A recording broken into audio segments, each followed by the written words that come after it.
Hi hello ನಮಸ್ಕಾರ. R ಅಡುಗೆ ಮನೆಗೆ ಸ್ವಾಗತ. ಇವತ್ತು ಉಪ್ಪು ಉರ್ಗಡ್ಲೆಯಲ್ಲಿ ಒಂದು ಹೆಲ್ತಿ ಪ್ರೋಟೀನ್ ಭರಿತ ಡ್ರಿಂಕ್ ಮಾಡ್ತಾ ಇದ್ದೀವಿ. ಬನ್ನಿ ಹೇಗೆ ಮಾಡೋದು ಅಂತ ಮುಂದೆ ವಿಡಿಯೋ ನೋಡೋಣ. ಈ ವಿಡಿಯೋ ಇಷ್ಟ ಆದರೆ ನಿಮ್ಮ ಫ್ಯಾಮಿಲಿ ಫ್ರೆಂಡ್ಸ್ಗೆ ಶೇರ್ ಮಾಡಿ, ನಮ್ಮ ಚಾನಲ್ನ ಸಬ್ಸ್ಕ್ರೈಬ್ ಮಾಡೋದು ಮರಿಬೇಡಿ.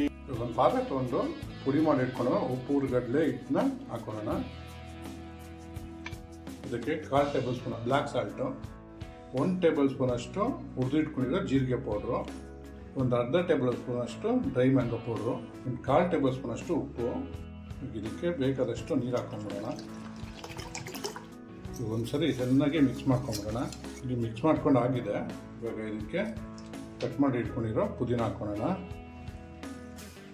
ಖಾರಕ್ಕೆ ಮೆಣಸಿನ್ಕಾಯಿ ಮತ್ತು ಈರುಳ್ಳಿ ಕಟ್ ಮಾಡಿ ಸಣ್ಣ ಕಟ್ ಮಾಡಿ ಹಾಕೊಬೇಕು. ಇದಕ್ಕೆ ಅದೆಲ್ಲ ಮಿಕ್ಸ್ ಮಾಡ್ಕೊಂಬಿಡೋಣ. ಇವಾಗ ಒಂದು ಅರ್ಧ ಹೋಳಷ್ಟು ನಿಂಬೆಹಣ್ಣು ಇಟ್ಕೊಳ್ಳೋಣ. ನೋಡಿ, ಎಲ್ಲ ಮಿಕ್ಸ್ ಮಾಡ್ಕೊಂಡಾದ್ಮೇಲೆ ಒಂದು ಗ್ಲಾಸ್ ಹಾಕ್ಕೊಂಡು ಕುಡಿತಾದ್ರೆ ಹೈ ಪ್ರೋಟೀನ್ ಸತ್ತು ಮಸಾಲ ರೆಡಿಯಾಗಿದೆ. ಟ್ರೈ ಮಾಡಿಬಿಟ್ಟು ಹೇಗಿತ್ತು ಅಂತ ಕಮೆಂಟ್ ಮಾಡಿ ತಿಳಿಸಿ. Thanks for watching our video.